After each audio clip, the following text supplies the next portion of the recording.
넷플릭스 시리즈 고요의 바다에는 달에 있는 발의 기지에서 임무를 수행하는 한국 대원들이 나옵니다. 그런데 상상 속 이야기로만 여겨지던 달 탐사가 곧 현실이 될 예정입니다. 한국이 달 개척에 다른 어느 나라보다 본격적으로 나서고 있기 때문입니다. 미국은 서부 개척을 통해 막대한 자원과 영토를 확보하며 강대국으로 성장했습니다. 중동 또한 자국에서 나는 석유를 바탕으로 막대한 자본금을 확보했죠. 흔히 한국을 석유 한 방울 나지 않는 나라라고 표현하는데요. 많은 양은 아니지만 울산 앞바다에서 석유가 생산되기 시작한 지 15년 이상 흘렀기 때문에 정확한 표현은 아닙니다만 자원은 오늘날에도 국력을 좌우하는 수단 중 하나가 되고 있습니다. 그런데 최근 한국이 시선을 돌릴 것은 지구상의 영토가 아닙니다. 놀랍게도 달 개척을 목표로 하고 있죠. 달에서 무슨 자원이냐 하시겠지만 헬륨3처럼 금보다 비싼 지하 자원이 널려 있을 수 있는 곳 중 하나가 달이라고 합니다. 더군다나 달에 우주선 정거장을 만든다면 화성과 같은 다른 행성을 더욱 빠르고 효율적으로 오갈 수 있다는 장점도 있으니 결코 소홀히 할 수 없는 영역인데요. 지금까지 지상에서 각 나라가 석유를 비롯한 자원 전쟁을 펼쳐왔다면 이제는 본격적인 우주 전쟁이 시작되는 셈입니다. 그러나 현재까지 달 탐사에 성공한 나라는 몇 되지 않습니다. 옛 소련, 미국, 일본, 유럽연합, 중국, 인도 등 6개국 뿐이죠. 미국은 1969년 아폴로 11호 발사를 통해 유인 달 탐사를 성공한 바 있는데요. 과도한 비용을 이유로 1972년 유인 달 탐사를 중단했다가 최근 아르테미스 프로젝트를 바탕으로 다시 달 탐사의 시작을 알렸습니다. 이제는 달에 무사히 착륙했다가 아닌 본격적인 인류의 거주 가능성까지 살피는 개발과 탐사가 이뤄질 예정이라고 하는데요. 미국은 2025년 달 착륙을 목표로 56년 만에 다시 달의 표면을 탐사하는 것은 물론 루나 게이트웨이 프로젝트를 통해 달 궤도에 우주 정거장을 건설해 추가적인 부가가치를 창출할 계획이라고 합니다. 또한 달 탐사를 통해 쌓은 기반 기술을 화성 탐사에도 이용할 수 있으니 일석이조죠.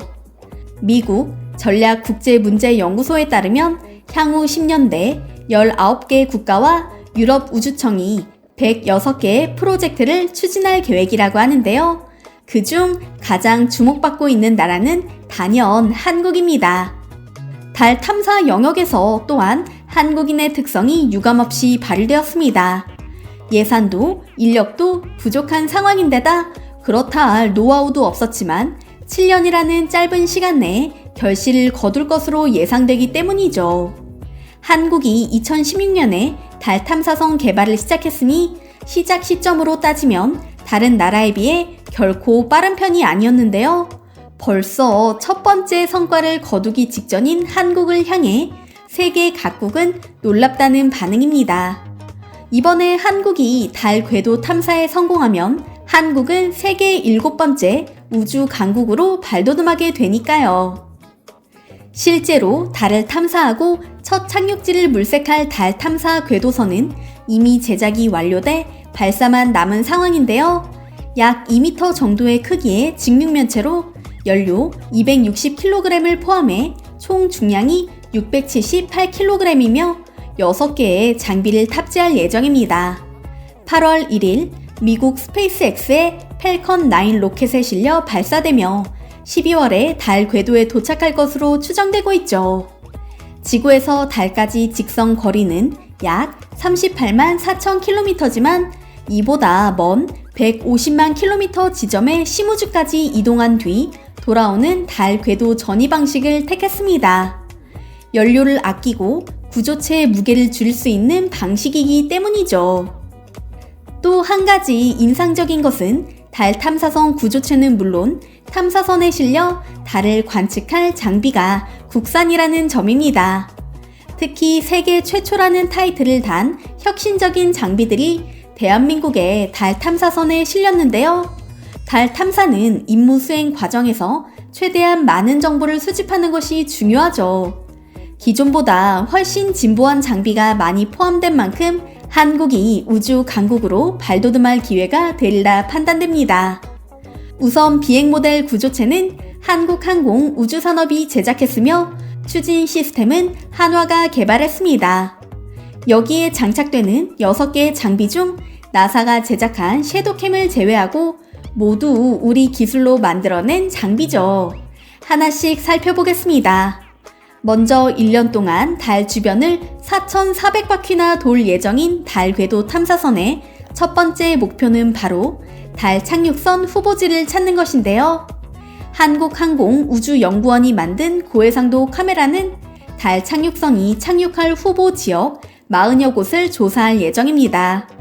우리 기술로 제작된 카메라를 통해 달의 정밀 지형을 촬영하는 셈이죠. 세계 최초로 달 탐사선에 탑재되는 광시야 평광 카메라는 달 표면의 입자 크기와 티타늄 분포를 확인하여 우주 풍화 현상의 원리를 탐구할 계획인데요. 달 표면 평광 지도를 만들고 태양풍과 미소 운속 충돌 등 연구에 활용할 자료를 모은다고 합니다.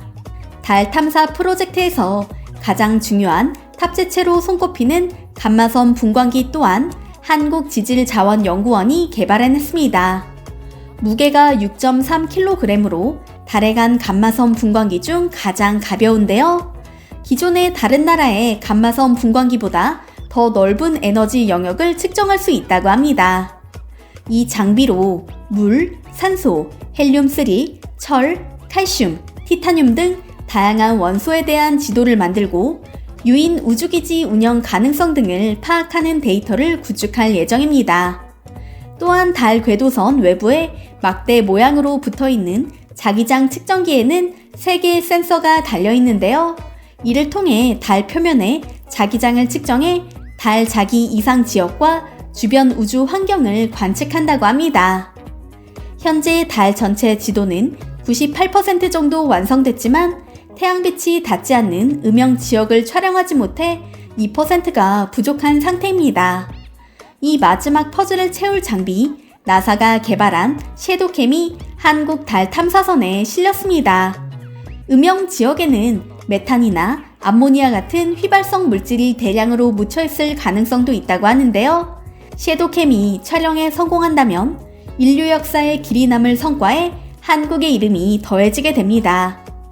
마지막으로 한국전자통신연구원이 개발한 우주인터넷 장비는 제대로 작동된다면 인류의 혁신이라 부를 정도의 성과가 될 것으로 예상됩니다. 우주에서의 통신은 지상과 많이 다른 만큼 별도의 통신 환경을 구축해야 하는데요. 기존 우주 탐사에서는 임무별 고유한 통신 방식이 사용됐었죠. 그러나 우주에 떠있는 장치들이 늘어나면서 앞으로는 탐사선, 착륙선, 로버 등이 자유롭게 통신을 주고받을 수 있는 통신망이 필요할 텐데요. 바로 이 우주 인터넷 장비가 그런 역할을 할 것으로 예상됩니다. 이 장비로 달에서 메시지, 파일 전송은 물론 실시간으로 동영상을 전송하는 시험을 할 계획인데요.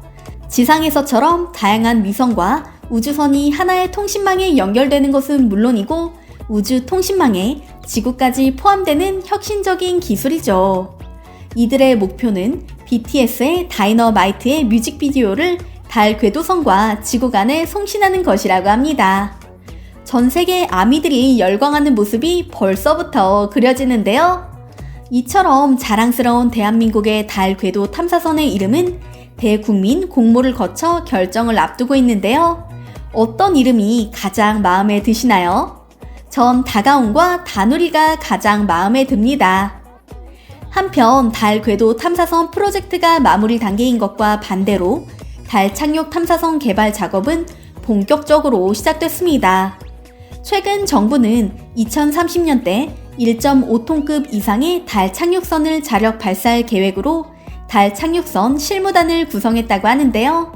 달 탐사와 착륙까지 대한민국이 이뤄낼 우주 개발에 벌써부터 가슴이 두근거립니다.